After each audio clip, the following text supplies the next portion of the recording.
We are here today to announce that the Justice Department has secured felony guilty pleas from the world's largest cryptocurrency exchange, Binance.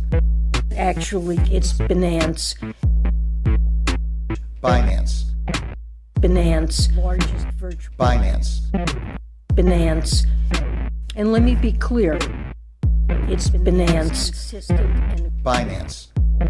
Binance. Council has discussed crypto regulations and legislations at length, and we have come to the conclusion that instead of regulating, we are going to ape a fat bag each into laptop and pump it to over $1.3 trillion market cap. Let's fucking go, crackheads.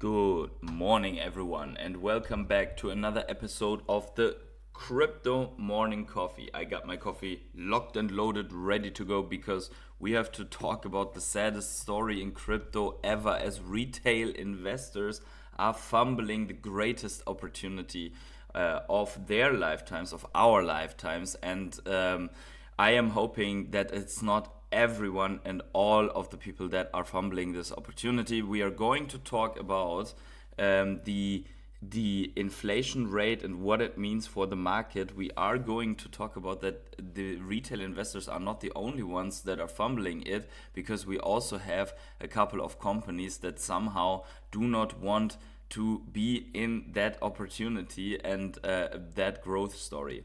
Also, we are going to talk about massive Ecomi VeVe news with StackR, and stay tuned to the end to not miss any of those.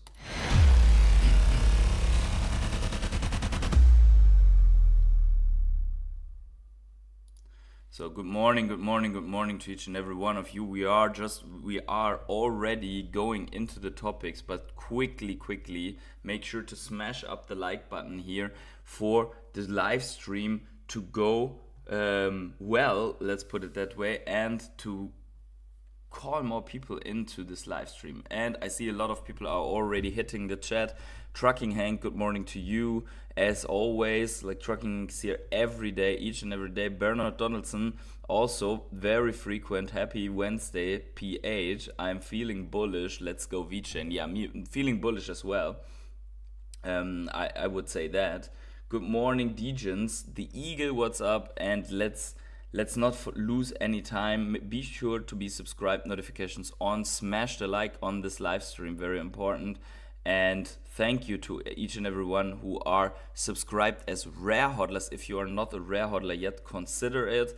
You get to come into the Telegram group where we are talking also when the stream is offline and sharing stuff. Plus, you get yourself minted on my intro screen here. And with that out of the way, let's jump right in. Bitcoin, we are moving sideways as expected, but yesterday we did move a little bit up, and that has had a very explosive move in the altcoins basically as a consequence, and it is really nuts. We will see it later. We had some altcoins going up 700% or so, especially the meme coins again. But it's clear that we are encountering major overhead resistance at this level, as we are basically approaching the all-time high zone here, as we see it right here. You can see all-time high zone approached, hit, and now rejected.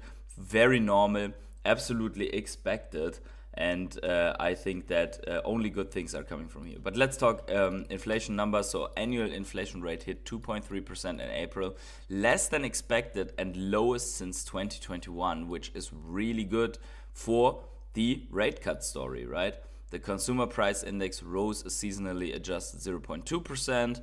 for the month, putting 12-month inflation rate at 2.3%. The core CPI also increased 0.2% for the month, while the year-over-year level was 2.8, so that came in as expected.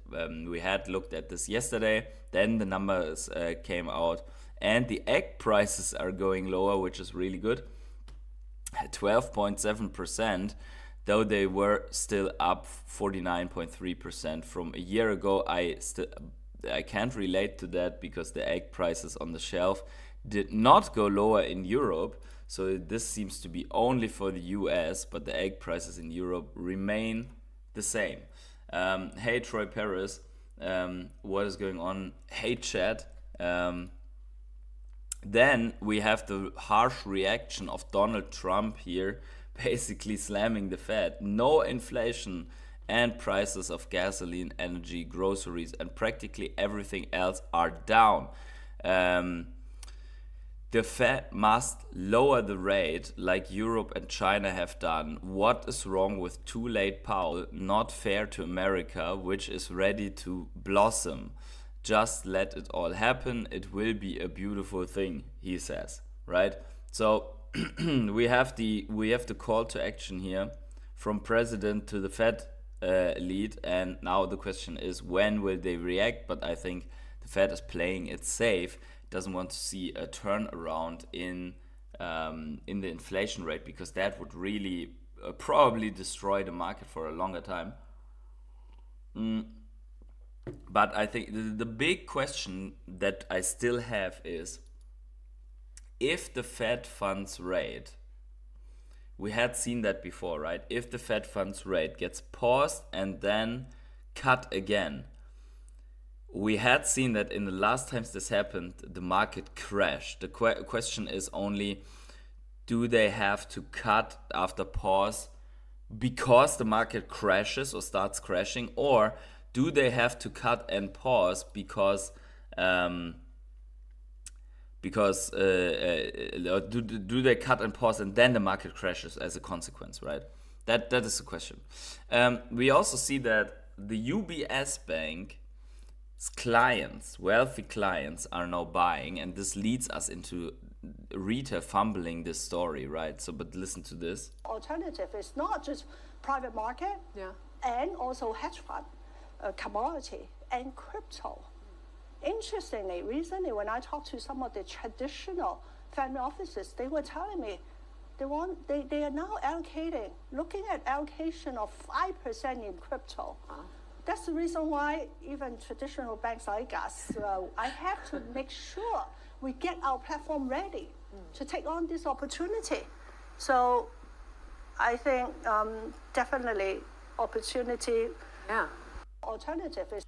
Okay, so 5% in crypto, that's crazy, right? So it's definitely beyond what for example BlackRock and so on are suggesting to their clients.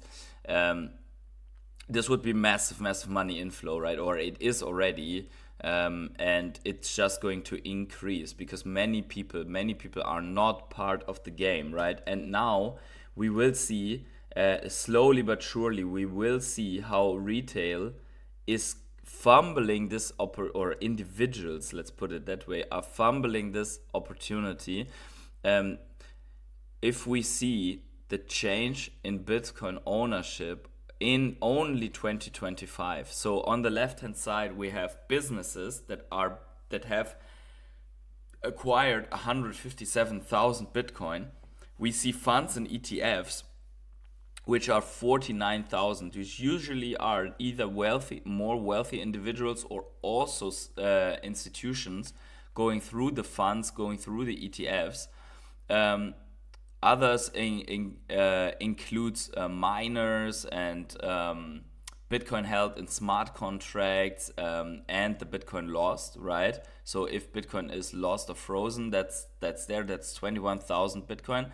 And then we have 19,000 added by governments, right? And then the tragic number of minus 247,000 Bitcoin supply to all of these, right? To all of these others.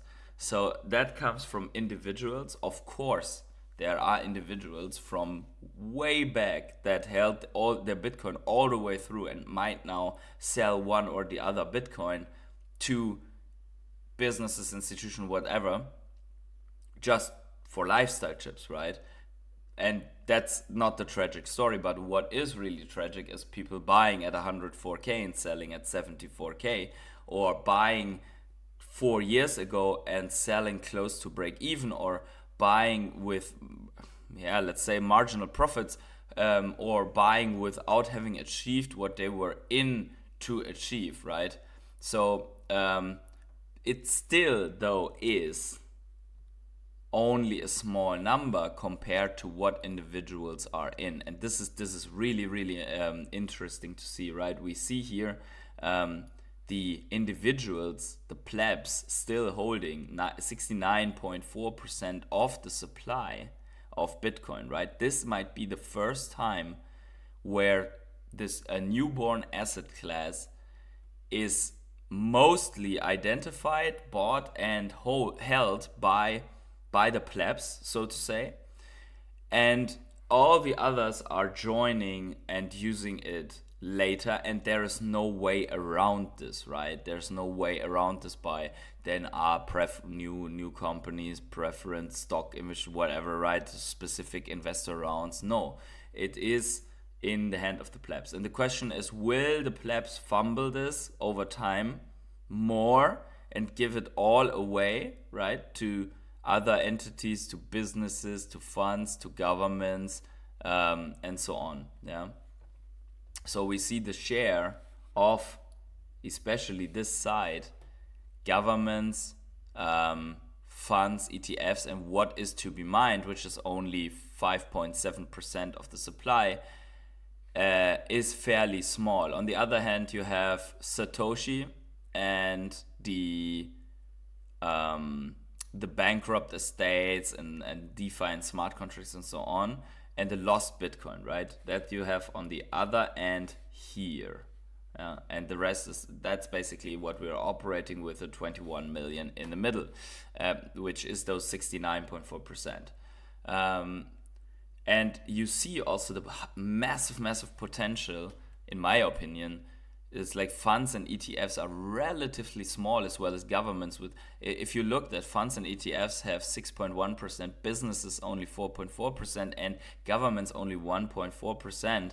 So they are seeking to include or to get maximum exposure. And if you see businesses, I think half of the 940, more than half or around half of that is strategy. It's one company only, which is absolutely nuts. Maybe they could have even split this year and made that visible, right? It's absolutely nuts. But that is the Bitcoin ownership distribution, and actually that's end of last day of 2024. So we might have even higher allocations here for those, a little bit higher for funds and for businesses. Right, but overall, it's a sad story, right? We see it also here, retail and large investor holdings. So retail being the brown line, or the brown, orange, golden line, whatever, on a on a sharp drop off since December or since November 24, believing probably that that's the time to take profit. I don't know, but large investors are rising, 16.4 million here, whereas we see the cross here for the Bitcoin normal individuals, so to say, in the price in the middle, right? So I think this is not the end. This is the beginning of the story, and I can only encourage to at least analyze the situation if you're holding any Bitcoin, because I think that many people are not patient enough on the 29% CAGR or whatever it is, right? Actually, I forgot to open this here. I had seen a video here from from Michael Saylor somewhere. Let's see if I can still find that in the feed. Somewhere there was a video from Michael Saylor about exactly the 29%. Let's see if we find it from Saylor 29%. Let's see. Yeah, there it is. Okay, let's play this quickly because I think that's basically fitting perfectly into this. The White House has anointed it as the one sole digital commodity in the world that they recognize. That makes it digital gold, that makes it ethical. And so if the most powerful man in the world says it's digital gold and says don't sell your Bitcoin and we're going to buy more, I think that the last hurdle has been leaped in terms of on the path to legitimacy. So tell me, if you're a sovereign wealth fund, Saudi Arabia, the United Arab Emirates, Kuwait, how would you be diversifying that portfolio? How much Bitcoin would you own? All of it. Look, to tell you the truth, I think it's kind of an IQ test. It's like if you had $1 billion and you wanted to double it, you would buy the $1 billion of Bitcoin and put out a press release. But if you wanted to make $1 trillion, you would try to buy as much as my company has right now. You go buy $50 billion worth of Bitcoin and just keep buying, and it'll be $1 trillion to you. So you ought to buy as much as you want money, right? Yeah. I think that my forecast for Bitcoin is it goes up 29% a year compounded for 21 years, which is going to be 3-4 times better than the next best thing. So yeah, I could tell you, put 5% of your portfolio in it, but smarter would be to put 150% of your portfolio in it. If you want 10x your money, you buy Bitcoin. If you want 100x your money, you buy Bitcoin with somebody else's money. And if you want 1,000x your money, you use somebody else's money, buy Bitcoin, and you lever it, right? The simplest thing going is borrow money at 3, 4, 5%, invest it at 30 to 60%, keep the difference. My company went from a $600 million enterprise value to $108 billion enterprise value in 4.5 years, and we just did that formula. We're just levering it. So I think as much as you can get is the right answer. Yeah, so strategy is on the way to 1000x, and this is really crucial because it fits in the story. Basically saying retail could do that, right? They could just also buy Bitcoin. It doesn't matter how much, it's just about the access, how much you multiply your money, right? Maybe we shouldn't take the advice of borrowing money and doing that because not everyone can do that. But also we see that many people are selling because they are not patient enough. They want to have the access now. And this is why so many people and retail are gambling in the realm of altcoins, because you can get the crazy returns there. I mean, look at that. If you go to the weekly here on the altcoin space and you're looking at, where was that? Here, right? You see a rebranded coin at 6,991%. Launch coin on belief. What is that name even? And we also see it in other brackets. Like if you look at, I don't know where it is, but somewhere here is Mudang. What is that? Mudang. There it is. Mudang on Sol. It's up 745%, right? So the people see that and they're like, why should I wait for Bitcoin to go through the cycles if I can just buy a stupid meme coin and make that money right now? Yeah, and for sure there's something to this story. Or here Peanut, right? 183% in a week. For sure there's something to the story, but also people are gambling away their money and many of these coins are not making it, and then you're minus 90 something percent, whereas it's fairly not safe, but a more reasonable, let's say, approach to say I take the 29% annual growth rate for the next 20 years and just drop as much money as I can into that to then be able to live comfortably off of that, right? Possibilities here to approach this market, right? But as I said, institutions are usually buying, but not all of them, right? Here we have now an example of the SEC saying Dell can skip a shareholder proposal asking it to assess Bitcoin for its treasury. The reason it's considered part of ordinary business operation, not a matter of a shareholder vote, which is interesting, right? We also had that at Microsoft, right, where only 0.5% voted for adopting Bitcoin or putting funds into Bitcoin. So these are very, very interesting. Here's also one, right? This is how the cycle or this part of the year is perceived. In January, it was still Lambo time. Then we degraded slowly over time, over a Porsche to a Mercedes, to a Volkswagen, and now we're suddenly back to a green Lambo. And that reflects our price action quite well, right?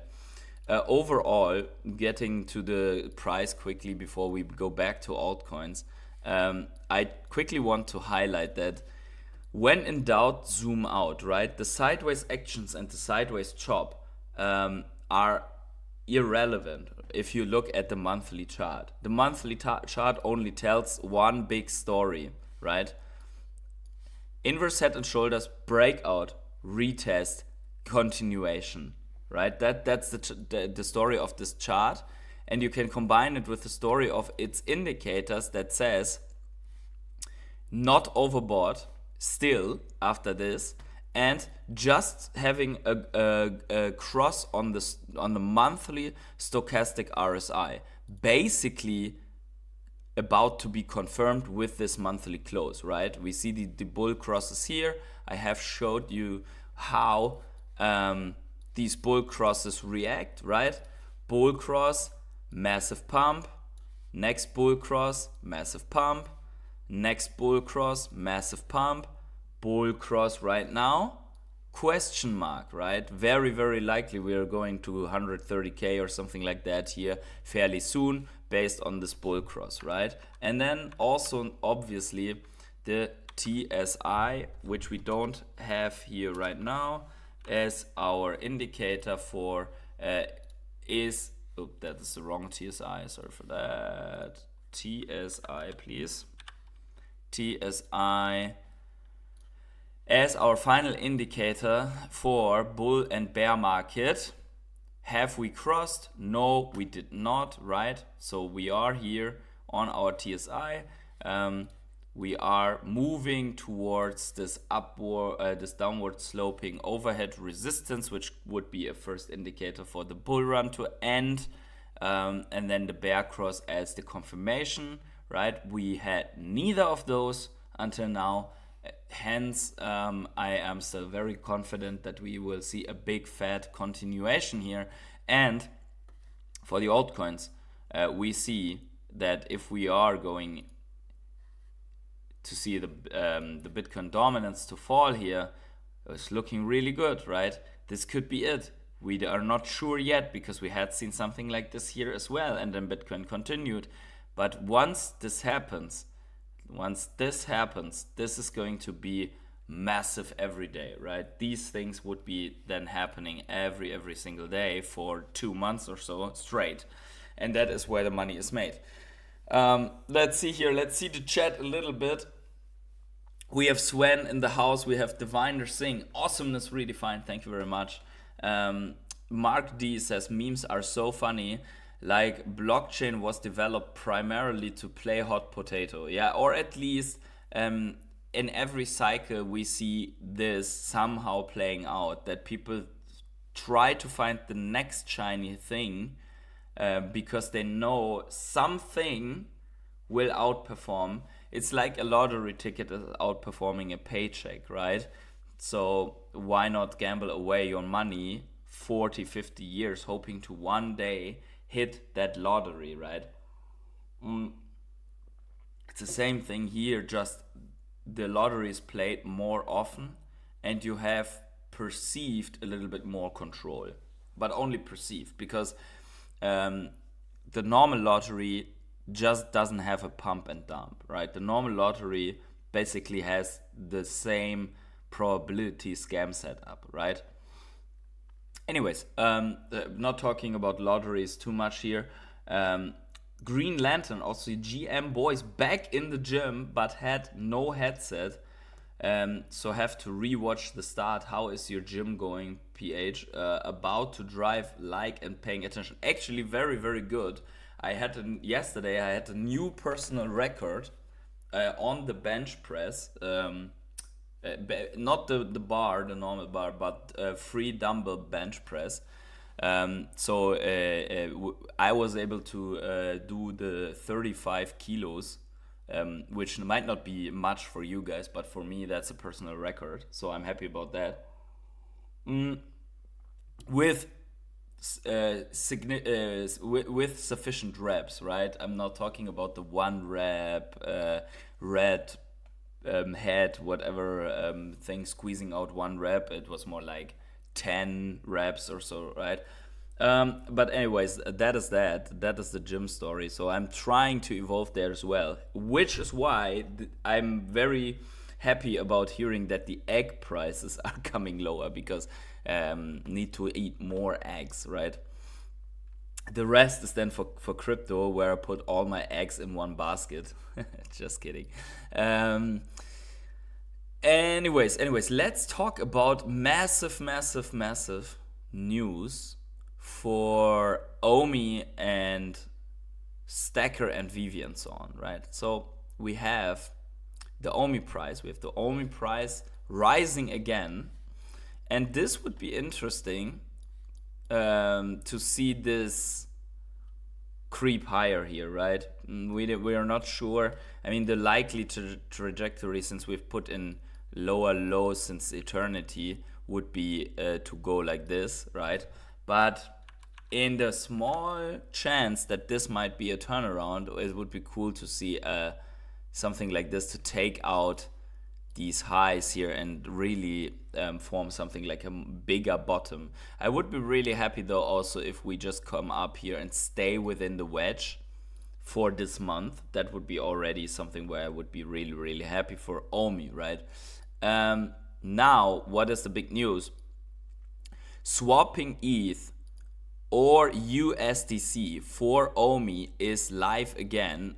You can fund your StackR wallet with ETH or USDC via credit card directly on StackR World, which is really good, which means you can basically just go there into your wallet on StackR. You can buy USDC with a credit card and swap that into Omi, all directly in that StackR wallet, and then you can take part of the other side of the market, which basically buys and sells in Omi tokens. And this is, in my opinion, very important, because I was already sitting there on StackR scratching my head how I have to move my Omis right now. And yeah, basically now it's easier for me, because now I can say, okay, let's load up $50, $100, $200 there into Omi, and then take advantage of some deals that are on that side, right? That's basically that's the positive news here for StackR. It's I think it's really good. People should repost that so that as many people as possible can know that and participate in that market, right? Also, what was really amazing for me to see yesterday was here on the market that the Grogu that we got on the drop is actually going nuts on the secondary market. Look at that. Yesterday, now it's back to 250 gems, but yesterday it even was listed for 285 floor. So a couple of people are now inclined to take their profit here, which is fine, right? But I like it too much to give it away for this price. Even though it could be a good flip, I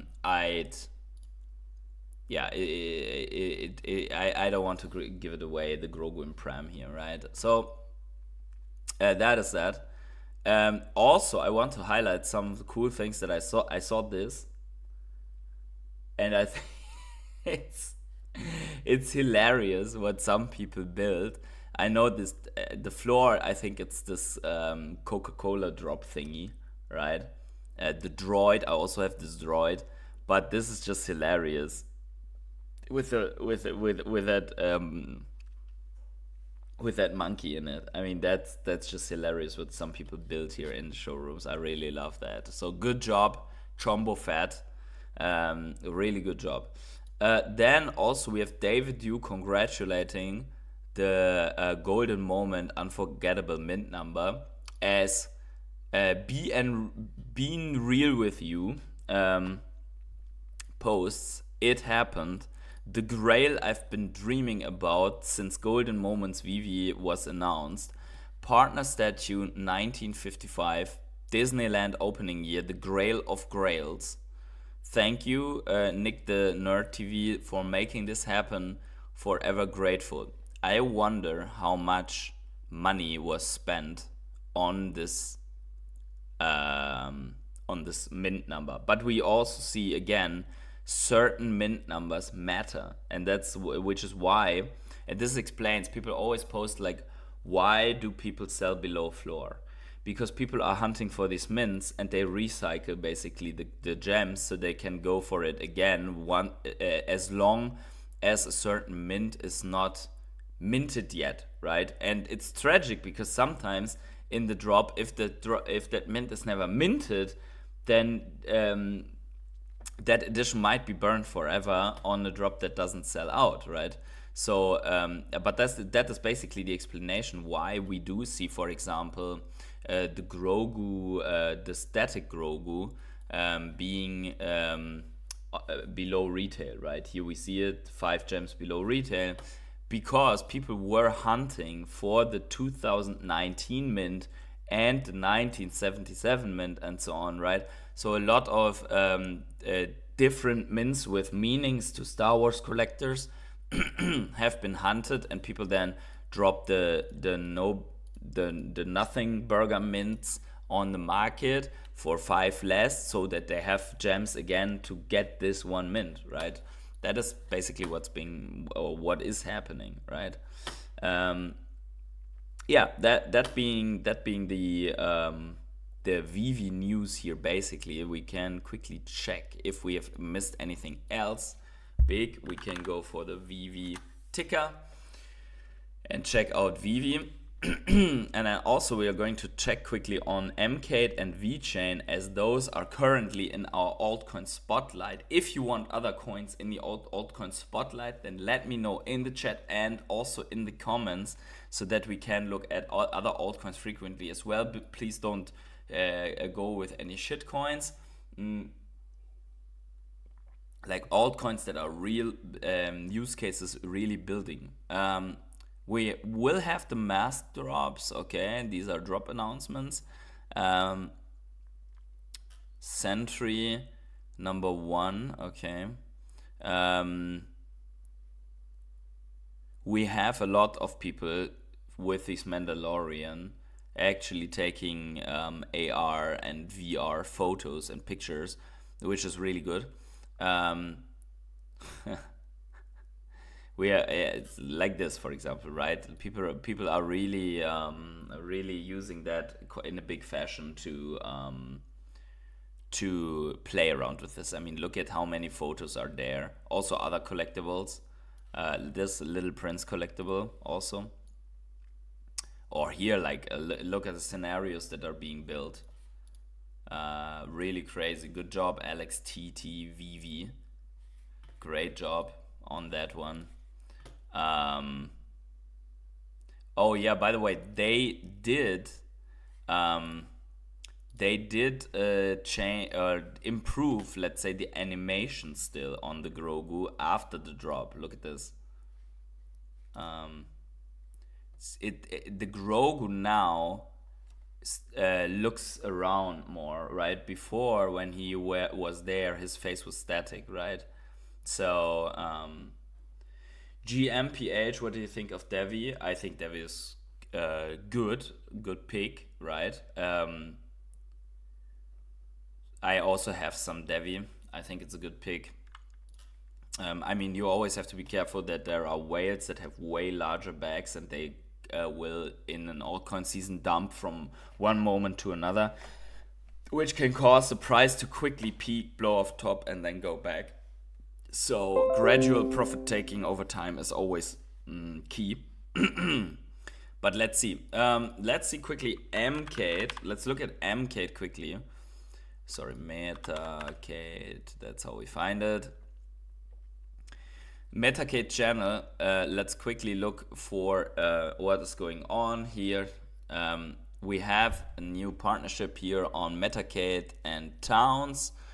It felt right to partner with another team of base builders for the launch of CubeCATE, build MetaCATE, brought to life Towns. Okay, so we see ClubCATE here. So these seem to be the NFTs. So what else do we have? A roadmap, ClubCATE Max, OG Reveal Q&A. So there is another AMA, or it is the AMA maybe from a week ago, which still is on my list to watch. But it seems to be that this was really good because the price went up quite big time after that. So MCATE is definitely here building. Let's check out what is going on with VeChain so you can see that as well. And then we look at the chart for those as well. There is a VeChain update 7 hours ago, has been done a space, and you see that, right, as long as the prices are not up, not many tune in. It's like 1,000 people tuned in, but you see that VeChain has like 630,000 followers, which is about 3 times what VeVe has. Basically we had the VBeta DAO updates, DAO proposals, DAO security, dApp growth plans, community questions, and so on. In that, basically we see that VeChain is involved in a lot of like clean up the world things. It's also sponsoring UFC and so on. So we see that here, right? By the way, this is something I truly enjoy. I also did this. I did this in Brazil. If you are at a beach and you see all this plastic trash lying around, just grabbing a small bag of plastic somewhere and collecting, I swear it's addictive. It somehow feels like you can make a difference or so. You fill up a bag of plastic trash that is somewhere at the coastline, and you're like, okay, so this and that plastic piece will never get swallowed by an animal, and it's a drop in the bucket, but somehow it feels like something, right? So I did this already. Have to do it again. It's super. Somehow it's a good feeling, let's say. And I always imagine, like, if every of our 8 billion people going to a beach would just fill up a bag like this, potentially we would be done fairly soon, right? Of course, there's a lot in the world, seas and so on, right? So that is VeChain. Let's check out the chart for MCATE and for VeChain. We have it here, right? That our consolidation chart.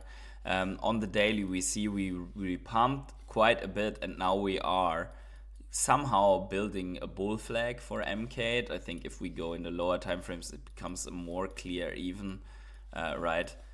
Yeah, this looks very much like a bull flag here. Let's see how it turns out. Of course, we would always wait here for the breakout, but I think we are going to stay maybe a couple of 4-hour candles in this here, flagging out maybe like this, and then we get to a decision. That doesn't mean that we cannot come back on any down or turn back on Bitcoin, right? But a bull flag forming, in my opinion, for MCATE, that would be it. Look also at MCATE basically went up 100%, 127%, which is a really, really, really nice move, right? So we see that here. For VeChain, we did not see that big of a price action, but that also can come. I'd say for VeChain, even though it's its own chain, like a really explosive move out of Ethereum would be a given, but also VeChain went up quite nicely. It just took a longer time here from the bottom there in April to now we're up 81%. So you see like what buys in this area could have also done for VeChain, right? So that is VeChain. I saw Stefan Mortensen asking for injective protocol. We will look at that also in a second. VeChain, I like to look at the more macro also, is approaching, as we said before, this.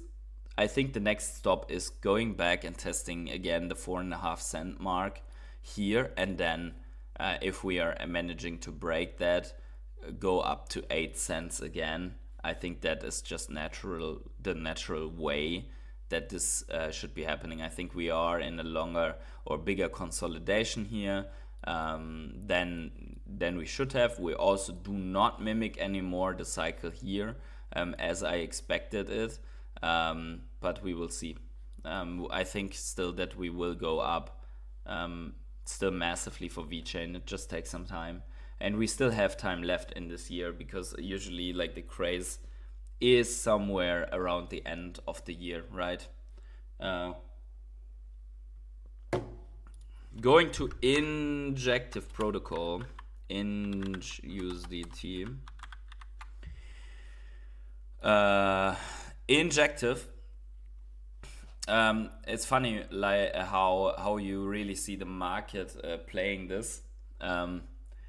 You would argue that this is a big support. It dips below and just comes up right after that. Now working on this resistance, I think that injective will go back up to the 35-45 range here very, very soon.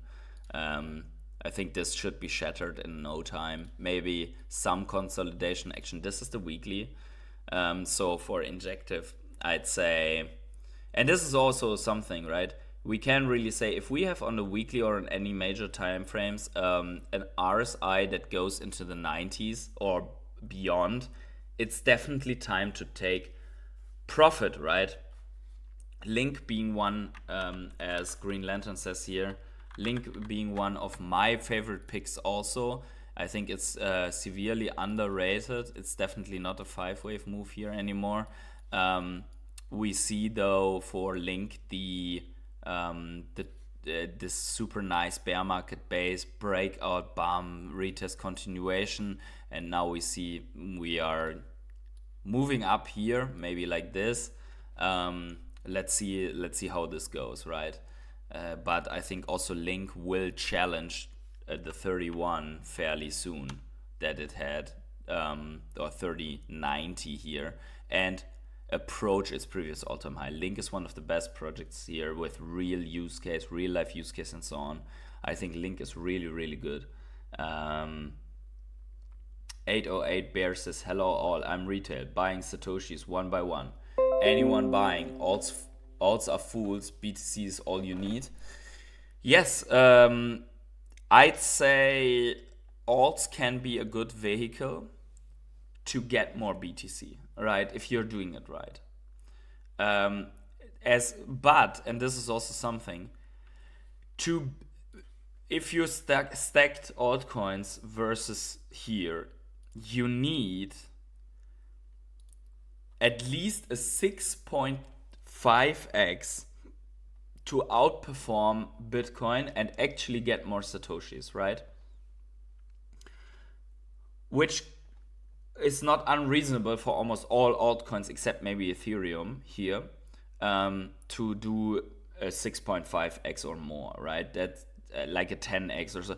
If your altcoin does a 10x and you take profit beyond that 10x, and then you buy somewhere Bitcoin with that, even better if you leave it there and wait for a correction then afterwards, right? Because we don't know where Bitcoin goes. But the higher Bitcoin goes, the higher your returns need to be on the altcoins so that it is worth that versus buying down here, right?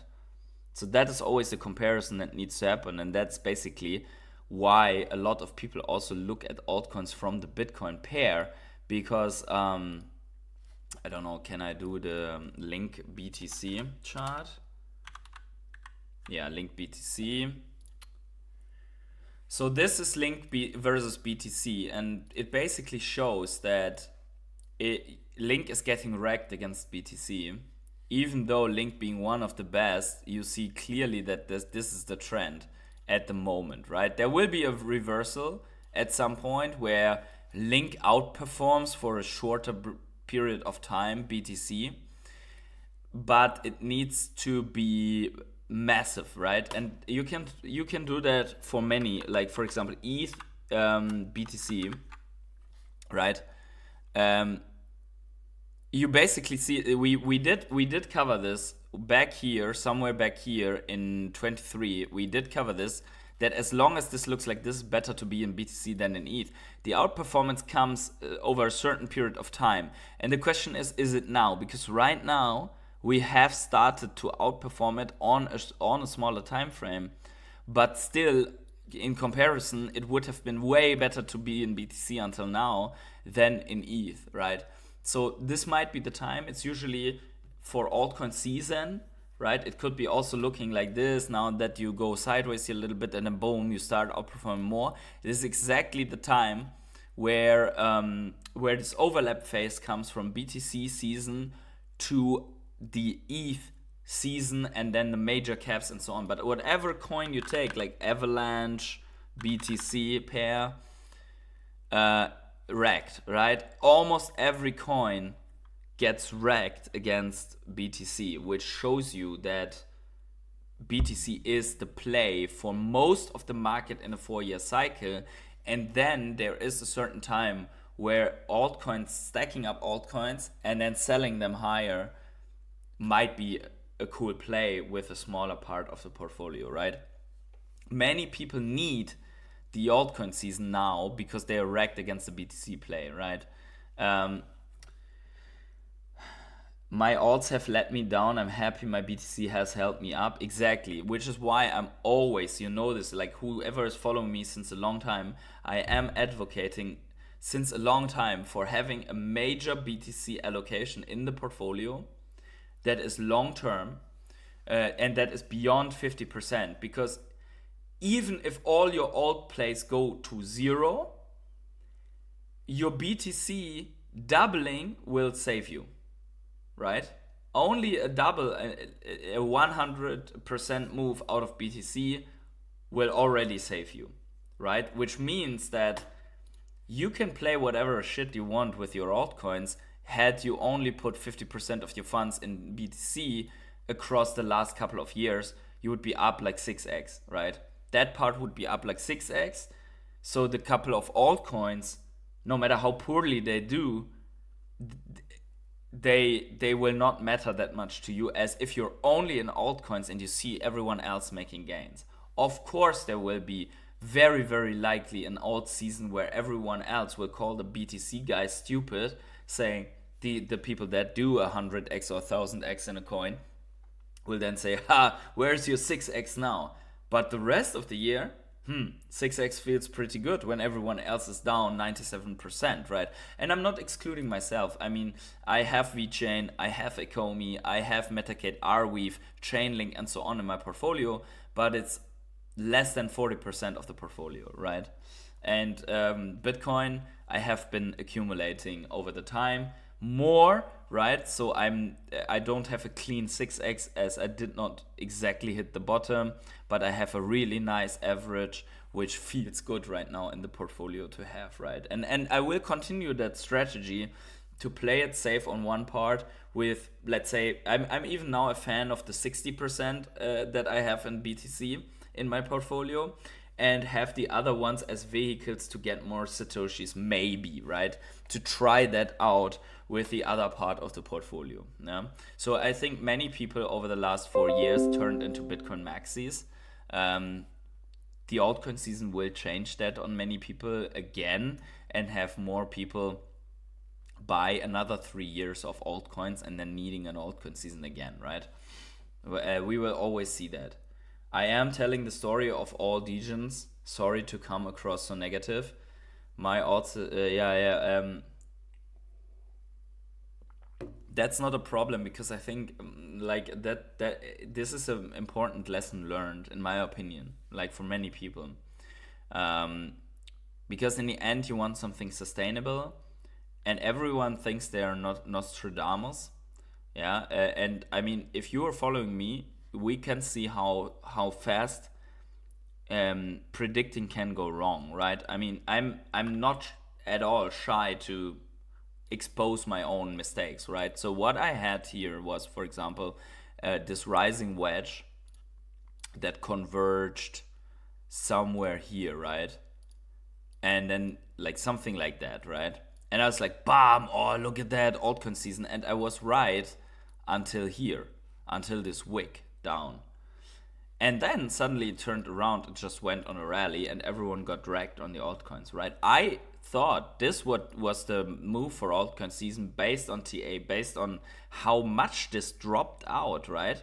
It even has on the smaller time frame like a perfect bearish retest and so on. It's still, you can get wrecked on that. TA is not everything, right? Proper allocation, macro, cycle, long time frames, all that helps, but in the end we can really go wrong here on that. And now where we are right now, well, people are calling that again, like here, and people also called for altcoin season here, right? So at some point it will happen.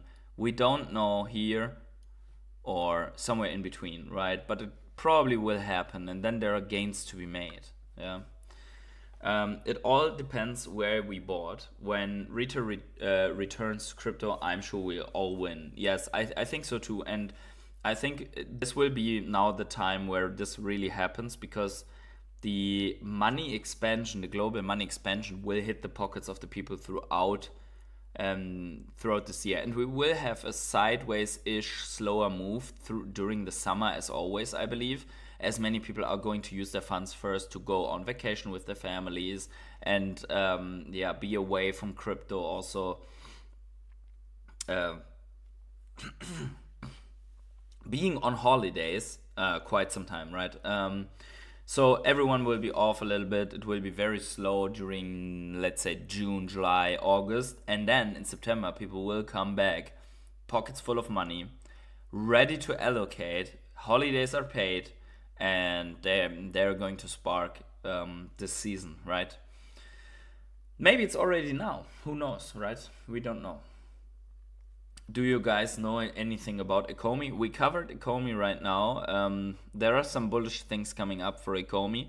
We will see how it's bottoming, right? But for now, we are good with what we have here. It's looking all very, very good. It's coming together very, very nicely for Bitcoin, for altcoins, and even for VeVe NFTs, right? So it's all coming together nicely. We will cover this here on a daily basis on Crypto Morning Coffee. Make sure to be subscribed. Like this live stream if you want to help me push this out. Please like the stream. I didn't ask for it during the stream, only in the beginning.